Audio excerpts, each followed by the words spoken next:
This is Carl at Ashlar RV Detroit. I'm going to walk you through this 2023 Sunset Trail, model number 331BH. This is a how-to video, so I'm going to show you some of the features and how they work.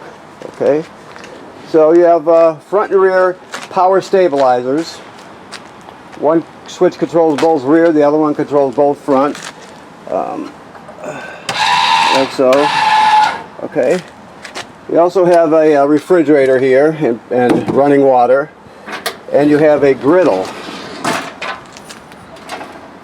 Now, the griddle has to be plugged in, so let me see if he's got the hose laying in here. There's a hose that comes with it so you can plug it into the LP system. It's in here somewhere. Just let me, if I can't find it here, I'll look elsewhere. But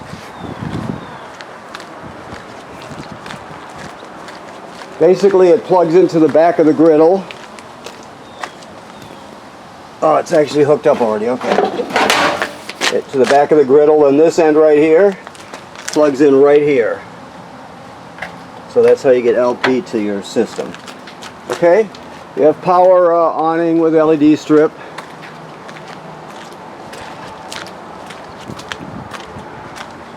Outside speakers. You have a this long crank with a cylinder on it. Here we go. You see it's a cylinder with a slot cut in it. Well, that's in case your stabilizers fail, your power stabilizers fail. You can bring that crank out here, come around to the off-door side, and you can see at the end of the rack there's a shaft with a pin through it. Well, that cylinder with a slot cut in it fits right over there, and you can crank it manually. So you can always get yourself out of trouble if your stabilizers happen to fail. Now this other crank here, the smaller one, is for the power tongue jack. If that happened to fail for any reason, you can pull this rubber plug on the top, put the crank on there, and you can crank it manually also. So just two ways to get yourself out of a situation. And of course, I don't know if I mentioned that, but you have the sprayer attachment right there, and there'll be at least one spray port on this trailer, maybe two. I'll point them out as I see them. All right, so you have a power tongue jack, 2 LP tanks full with automatic changeover regulator, a deep cycle marine battery, and this is the kill switch for the battery too. You can actually shut it off if you need to. All right, I know the trailer's dirty, but the cleaners will be out next. We're just getting this part out of the way. Light right there. Of course, this is your water area. So city water connection is right here. That's the most common way to get water to the trailer. You just hook it up and you're all set. Now if you're camping someplace that doesn't have city water, you're boondocking or whatever, you can pre-fill the fresh water tank right here and use the onboard pump to pump the water. I'll show you the switch for the pump when we get inside, but everything will work as though you have city water. You just be pumping out of the tank. Then you have 2 black tanks in this trailer because there's 2 toilets, and these are the flushes. So basically, after you dump the black tank, you leave the valve open. That's important. It says, like it says on the sticker here. Then you hook the hose up at the dump station, turn it on, and it'll spray out the inside of your black tank, each black tank, and then clean off the sensors, that sort of thing. Okay. You also have this white gate valve, if you can see it. That's to drain your fresh water tank. Your water heater is right here. So this works on both gas and electric. The switches to control it are inside the trailer. This is your drain plug right here. If you drain this and then you turn it on to, let me back up. If you drain this, because you're not going to be camping for a while, and so you get ready to go and you put the cap back on, always make sure you fill the tank, the hot water tank, before you turn on the power, before you turn on the electric heating element or the gas burner or anything like that. Never run it dry or empty. Okay, more your valves there. Okay, so you move down. These are your rear valves, black and gray, for your little half bath. You have a 50 amp system, so you get a 50 amp cord plus a reducer. You can see the housing tells us it's pre-wired for a few amp backup camera kit if you want to add one of those. You have a ladder which makes it easy to inspect the roof. The manufacturer states you should be inspected every 90 days. Here's a spray port. I told you about the sprayer. And then here is where you hook up your campground cable or your satellite dish right there, okay? Alright, so moving around to the inside here.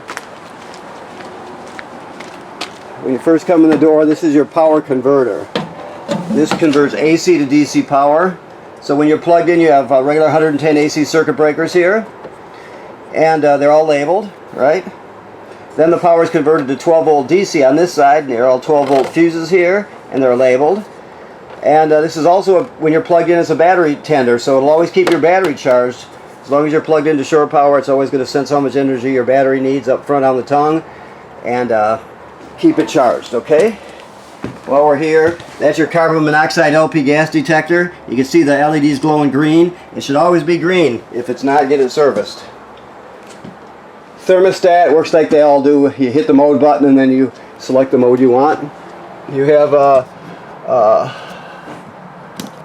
some lights here. Your water pump is right here. I told you about pumping water out of the fresh water tank. It's also used to winterize the trailer. To light your water heater on gas, there. To light it on electric, there. Never light it or run it without water in the tank. You also have tank heaters here. So it extends your camping season by heating up your tanks so they don't freeze. Alright. And then you have 3 slide outs here and your power awning here. Never leave the power awning out unattended. If you're not going to be at the campsite, roll it in. Okay. And then of course your levels are all up here. Okay. I don't see the keys hanging there, but they will be. Okay, so your this microwave works like any other microwave. You have a range hood with a fan and a light. You have 3 burners and 3 knobs right here. I don't know if it's the gas is on right now, but I think it's the tank was just changed out. There it goes. When you just change the tank out, there's a little air bubble in the line. You got to work past that, but from now on it'll light right up until you change the tank again. So you have 3 burners, 3 knobs. This is your sparker. You turn it clockwise. This is for your oven. To light your oven, you have a switch here for light. Always travel with this in the closed position. Okay, your refrigerator is a 12 volt DC compressor refrigerator made by Norcold. Right? So you have your on, you hold the button for a few seconds to get it to react, to respond, okay? Then you have your temperature up and down, and then you have modes, economy modes. The moon means nighttime mode, so you click it in that because you're going to use less power, that sort of thing, okay? Okay, your TV is also an FM radio. It has Bluetooth, so you can stream from your wire, from your phone or tablet, whatever. Has HDMI's on it, and you have 2 speaker zones, A and B. A is inside the trailer, B is outside the trailer. Okay. You also have your fireplace. Let me see where it's got your remotes at here. There's one of them. That's for the TV.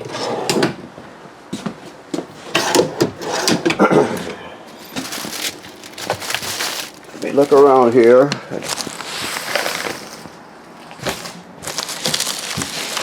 If I can't find them, I'll just move on and I'll explain it to you, and then I'll find it later on. I'm not going to use up your time looking for the...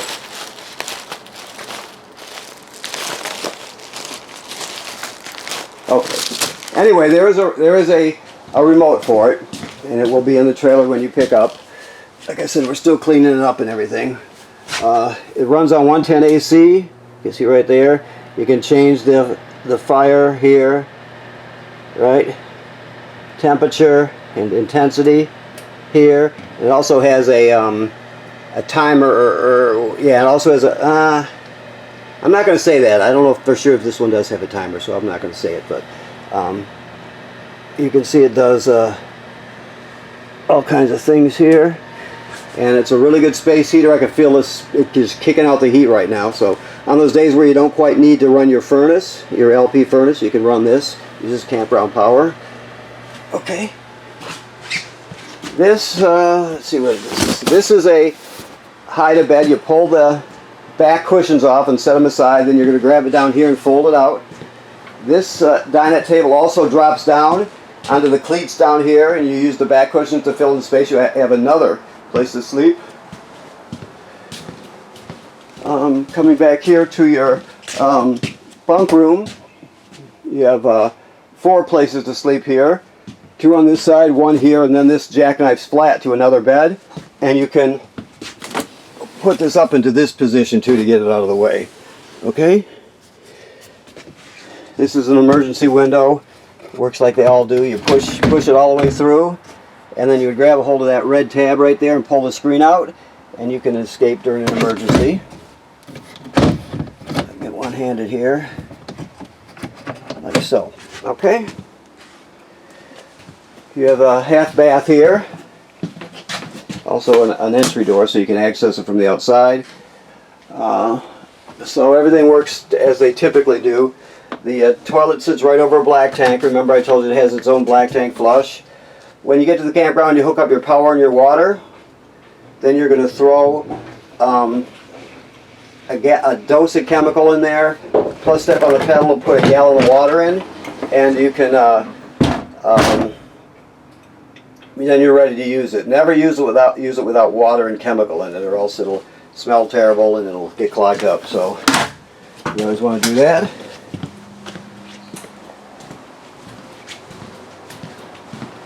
Okay, here's your main bathroom here. Shower works like any other shower. Sink works like any other sink. The toilet works just like the other one. Dose of chemical and a gallon of water. Okay, and then up here in your bedroom, you have another emergency window. You have TV hookups here, and there's storage underneath the bed also. You can pull it up, and it's got some storage under there. Always, when it comes to your shower, always use this rubber latch when you're traveling so it doesn't slam together really hard and break, okay? Alrighty, so I think that covers it. Let me look around here. Okay, I want to thank you for purchasing your trailer here at National RV Detroit. Please remember what I said about inspecting the roof every 90 days. That should be part of your regular maintenance. You can't see what's happening on the roof unless you go up there and look, so it's important to know what's happening. And right now this is basically it's not winterized, so we're not sure what status you want. Generally they're shipping out in summer mode right now because it's getting late in the fall, but you let us know and we'll take care of it for you, okay? Thank you.